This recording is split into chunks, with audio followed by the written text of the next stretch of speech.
Ein Team aus 4 Entdeckern macht sich auf nach Laos, um in den dortigen Höhlen nach einer legendären Riesenspinne zu suchen, von der Einheimische seit Jahrzehnten berichten. Das ist Spinnenforscherlegende Dr. Peter Jäger. 2001 beschrieb er die laotische Riesenkrabbenspinne erstmals anhand von Exemplaren aus dem Naturhistorischen Museum in Paris und gilt seither als Entdecker der Spinne. Das ist Sascha Packheiser, Vogelspinnenexperte, Fotograf und Weltenbummler. Er gründete vor über 20 Jahren den größten Vogelspinnen-Stammtisch Deutschlands.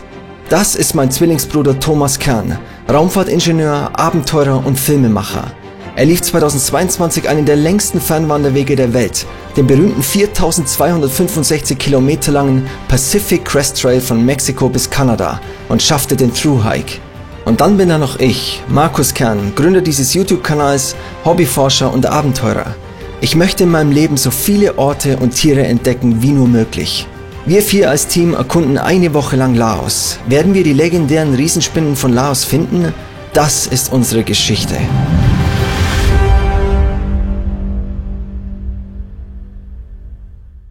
Ihr kennt das bestimmt. Jeder von uns hat unzählige Apps auf seinem Smartphone oder Computer installiert. Und jede dieser Apps hat nach dem Herunterladen ihre nötigen Berechtigungen angefordert, die man dann bestätigen musste. Zum Beispiel den Zugriff auf die Kamera, die Kontaktliste oder auch den Standort. Wer sich nicht mehr sicher ist bzw. den Überblick verloren hat, wo er in der Vergangenheit irgendwann mal irgendwelche Berechtigungen erteilt hat und sich jetzt unsicher ist, wo welche Daten von sich für Dritte sichtbar sind, für den gibt's eine Lösung. CyberGhost VPN. Mit CyberGhost VPN werden deine Daten im Internet verschlüsselt und damit unsichtbar gemacht. Auch dein Standort kannst du virtuell in insgesamt 91 Länder verlagern. So schützt du deinen echten Standort. Dazu musst du nur den jeweiligen Server aus über 9000 Servern weltweit auswählen und schon bist du virtuell dort. Du kannst mit diesem Standort-Feature nun auch alle Inhalte auf YouTube und auf über 35 Streaming-Diensten wie Netflix, Amazon Prime oder Disney Plus anschauen. Egal, wo du dich auf der Welt gerade befindest. CyberGhost VPN hat mittlerweile über 38 Millionen Nutzer weltweit und ein 5-Sterne-Rating bei Trustpilot. Es funktioniert auf allen wichtigen Betriebssystemen. Hol dir jetzt CyberGhost VPN über den Link in der Videobeschreibung und im angepinnten Kommentar und sichere dir 83% Rabatt plus 4 Monate kostenlos inklusive einer 45-Tage-Geld-Zurück-Garantie. Damit unterstützt ihr auch gleichzeitig meinen Kanal. Danke an CyberGhost fürs Möglichmachen dieser Videoreihe über Laos und nun geht es weiter mit dem Video. Nachdem wir die ersten beiden Höhlen erkundet hatten und schon relativ zufrieden waren mit dem, was wir gefunden hatten, wollten wir noch etwas anderes versuchen. Wir hatten vor, eine Nachtwanderung im Dschungel zu unternehmen, denn viele Tiere werden erst bei Nacht richtig aktiv oder kommen erst dann aus ihren Verstecken, da es nachts einfach kühler und natürlich dunkel ist. Das ist angenehmer und hilft den Tieren auch bei der Jagd. Typische Tiere in Laos, die sich in der Nacht wohlfühlen, sind Schlangen. Da wir bisher nur tagsüber unterwegs waren und noch keiner Schlange über den Weg gelaufen sind, hatten wir die Hoffnung, eine in der Nacht zu finden. Also machten wir uns mit unseren Motorrädern auf den Weg zu einer geeigneten Stelle, die Peter kannte. Es war nicht einfach, in der Dunkelheit zu fahren, da man leicht Schlaglöcher auf der Straße übersehen konnte und allgemein weniger Überblick hatte. Doch nach etwa 25 Minuten Fahrt kamen wir sicher an unserer gewünschten Stelle an. Wir stiegen ab und machten direkt unsere Stirnlampen an. Mit Hilfe des Lichts lassen sich vor allem Spinnen leicht finden, da das Licht in ihren Augen reflektiert. Und das kann man selbst in großer Entfernung noch sehr gut sehen.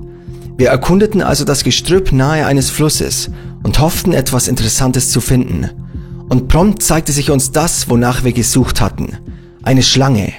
Wir stießen auf eine sogenannte Großaugen-Bambusotter, die ihren Namen aufgrund ihrer großen gelben Augen erhalten hat. Sie zeichnet sich durch ihre grüne Farbe und ihren orangefarbenen Schwanz aus. Wir fanden sie nahe des Flusses und das ist genau der Lebensraum dieser Schlangenart. Sie ist nachtaktiv und hält sich bevorzugt in der Nähe von Flüssen auf, entweder im Gestrüpp oder teilweise auch in den Bäumen. Dort verweilt sie manchmal die ganze Nacht und verändert nur sehr selten ihre Position. Dabei hofft sie darauf, dass kleine Wirbeltiere vorbeikommen und sie sich diese schnappen kann. Wenn der Tag hereinbricht, zieht sich die bis zu 75 cm lange Schlange schließlich in hohle Baumstümpfe, Felsspalten oder ähnliches zurück. Diese Art ist ovovivipar, das heißt die Jungtiere schlüpfen noch im Mutterleib aus ihren Eiern und werden dann lebend geboren. Ein wirklich schönes Tier, das übrigens auch in Vietnam vorkommt. Doch dort wird es für etwas völlig Sinnloses gejagt, nämlich für die Herstellung von Schlangenschnaps. Hierbei werden giftige Schlangen bei der Schnapsabfüllung mit in die Flasche gefüllt. Der Alkohol soll das Gift der Schlangen denaturieren und soll anschließend eine Heilwirkung auf den Körper des Trinkenden entfalten. Das ist allerdings überhaupt nicht wissenschaftlich belegt. Es ist wahrscheinlich alles frei erfunden. Und für diesen Quatsch müssen die Tiere dann sterben. Manchmal gibt es schon seltsame Bräuche auf der Welt. Nachdem wir die schöne Schlange eine Weile beobachtet hatten, zogen wir weiter. Wir wollten natürlich unbedingt auch Spinnen finden. Und nach einiger Zeit entdeckte ich eine Spinne, die ich schon immer mal in echt sehen wollte. Eine meiner absoluten Lieblingsspinnen, die Nephila pilipes. Wir waren schon die ganze Expedition über auf der Suche nach ihr. Die Nephila pilipes ist eine Spinne aus der Gruppe der Seidenspinnen. Sie sieht einfach nur fantastisch aus. Einerseits durch ihre Färbung, aber auch durch ihre Größe. Sie gehört mit einer Beinspannweite von 15 cm oder mehr zu den größten Radnetzspinnen der Welt. Was wir hier gefunden haben, ist ein Weibchen. Das erkennt man daran, dass es sehr groß ist. Die Männchen werden deutlich kleiner. Man spricht hier von einem stark ausgeprägten Geschlechtsdimorphismus.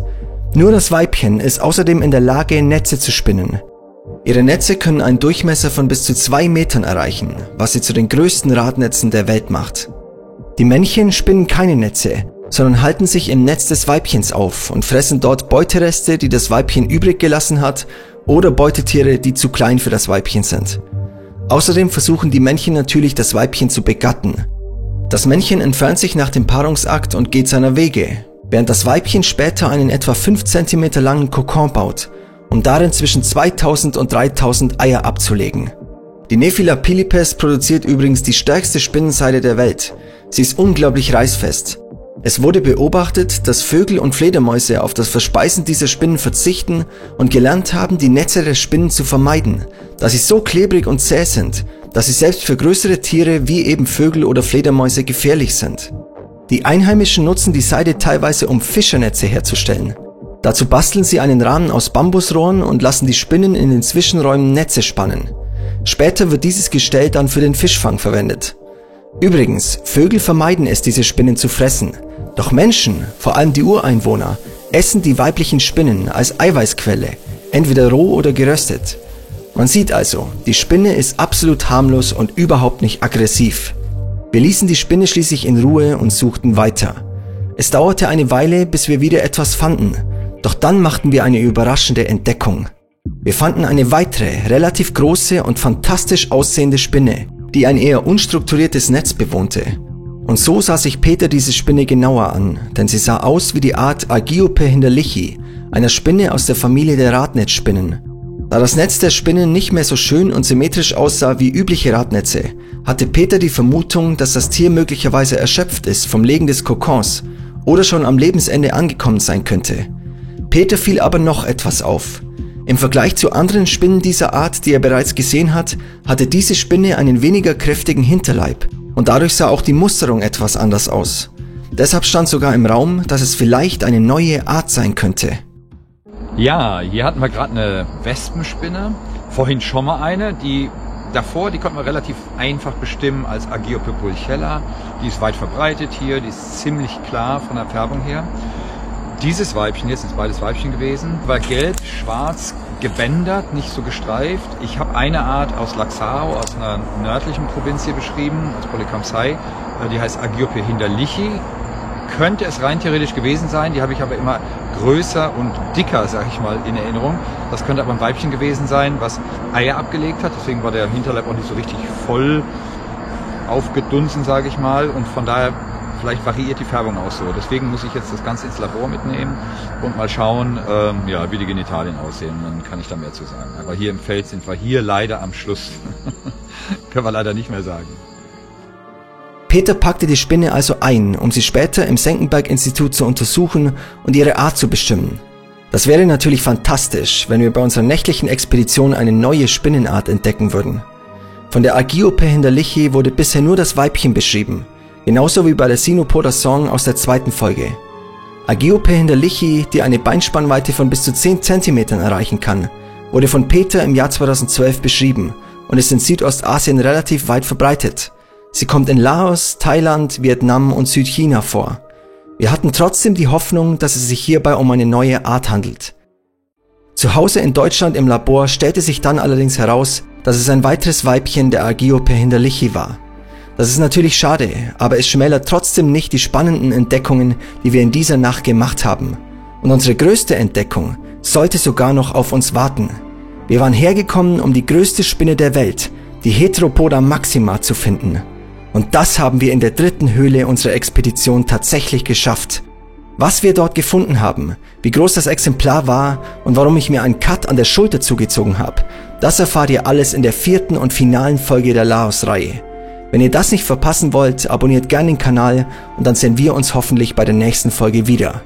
Ich danke euch fürs Zuschauen. Bis bald. Ciao. Nochmal vielen Dank an CyberGhost, denn diese Kooperation hat die Videoreihe über Laos erst möglich gemacht. Wenn ihr eure Daten im Netz noch mehr schützen oder auch Streaming-Angebote aus dem Ausland nutzen wollt, dann klickt doch gerne mal auf den Link in der Videobeschreibung und im angepinnten Kommentar und holt euch CyberGhost. In den ersten 45 Tagen gibt es sogar eine Geld-Zurück-Garantie. Und der Kundenservice von CyberGhost ist rund um die Uhr, auch auf Deutsch für euch da. Ihr könnt das Ganze also komplett risikofrei testen.